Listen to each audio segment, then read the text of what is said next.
What's up, Thrawn Squad, and welcome back. So today, we're going to be adding some bling to the SSR 125, so stay tuned.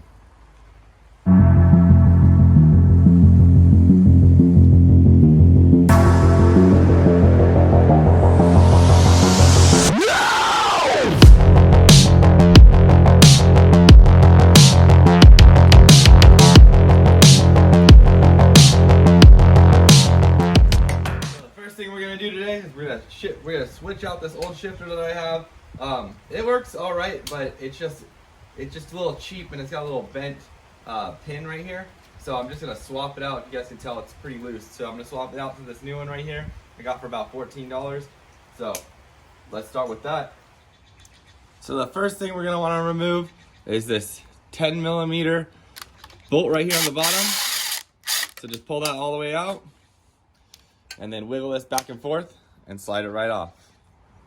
Now the next step is you're gonna wanna put your new shifter on in about the same position where your old one was. Me, I like to have it parallel with where the foot peg is. And then you're gonna wanna put the bolt on.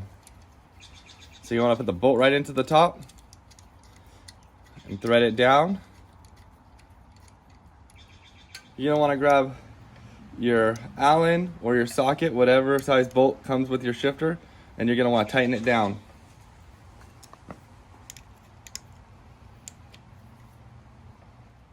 You're going to want to make sure that it's snug so it doesn't come loose on the trail. And now that that is installed, we're going to move on to the next step, which is going to be putting on the ASV clutch and brake levers. So now what you're going to want to do is you're going to want to grab your 8 millimeter, and you're going to want to come up here to your clutch lever, and you're going to want to remove it.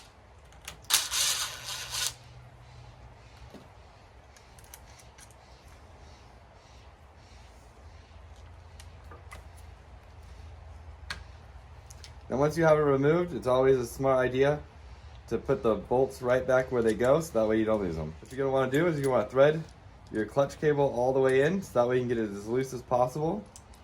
And you're going to want to line your edges up right here like this. And like that, so that way you can pull your cable back and slide it up and out and right like that. And now your clutch lever is removed.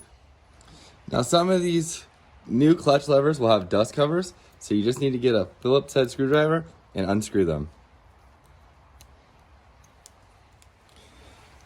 So your next step is you're going to want to get everything all lined up with your new clutch lever and remove this dust cover, which can go over your clutch cable. So you're going to want to slide it in like this. Now once you've slid it on, push it down and out of the way. Now a good place to start would be to get your end threaded down and get this lined up as best as possible. So that way, when you slide this in here like this, you could just bring it straight down and in.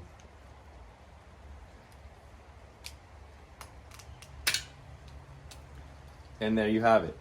It is in. So what I've decided to do is I've decided to put it on the other side of the kill switch, but I'm going to move my kill switch closer to my thumb, so when I'm riding I have easier access to turn the bike off.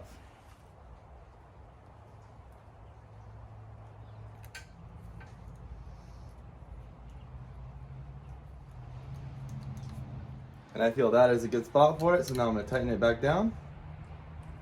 Now I'm going to need to pull my electrical line up from my kill switch up, so this way I can fit on the adapter for the clutch lever.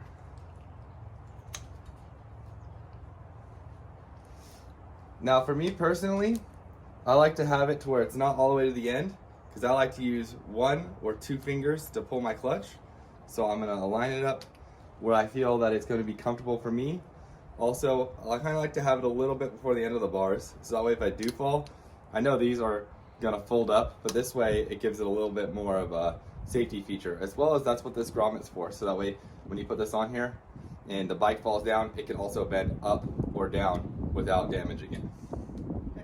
I'm going to put my bolts in and thread them down. It's going to fall and go back down because it's going to be loose, and that's okay. Now these bolts should thread in very easy. If you feel any resistance when you're twisting them in, stop. And now you're gonna wanna go evenly, both sides, and just thread them in a little at a time. And the reasoning for this is that the back side, there's a gap in it, so it moves back and forth. So if you tighten one side all the way down, this side's gonna have a bigger gap, which is gonna cause this bolt to wanna go in crooked. Even if it's already threaded in, it's gonna wanna push it away.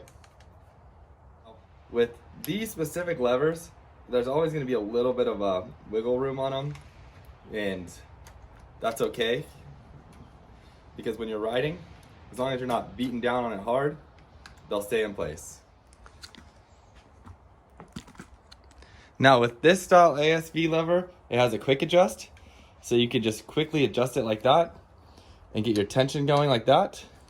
And then once you have it done, you can slide your tube right back over and make it look nice. Once you get it done, you can adjust this screw right here and you can tighten it up so that way it stays fixed. Or if you keep it loose like me, when you're riding, you can push your hand down like this and it'll tighten your clutch cable up and it'll tighten up your clutch. And now for the brake side, with this specific setup that I bought, it is quite a bit easier to switch out your front brake lever.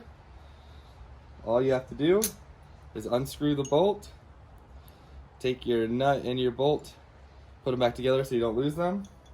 I like to put them typically back into the brake lever, so this way when I save it and have extras, I could just take it right out of the backpack while I'm on the trail and swap it if I need to. Oh, with this being a Chinese-made pit bike, these levers don't always fit. So what I'm going to be doing is I'm going to be taking a grinder right now, and I'm just going to be grinding this down just to make it thinner. So let's get over there and we'll grind it down and we'll make it thin enough so that way it slides right in here. Perfect. Now whenever you're working with any type of grinders, make sure you always wear your safety glasses.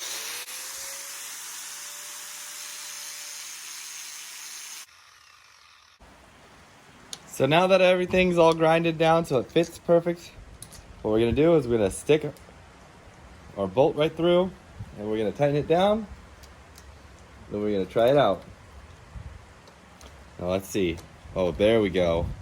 Now I just need to tighten this down and it'll be good as new.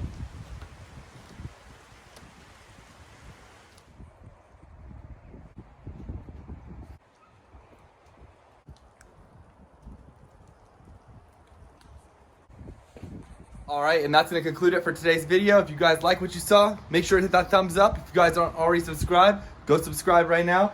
Leave a comment down below what you guys want to see next to the SSR 125 pit bike. We definitely have a lot of mods if you guys are new to the channel. We've already upgraded to a Fast Ace rear spring, Mikuni knockoff carburetor. Obviously now the ASV levers, Pro Taper grips. We did a plastic change and put our throttle family graphics on there.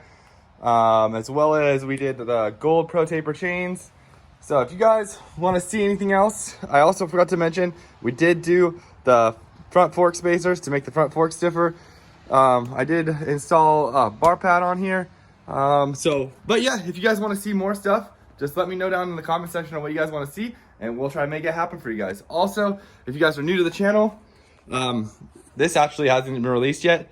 This is a YZ250 build that I've been working on, and I just tore it all the way down to the frame, as well as we have the CR125 that is slowly getting built little by little, and then we have Alyssa's SSR125. So we definitely have a lot of stuff going on here, guys. We do have a ton of parts over here laying around that are coming.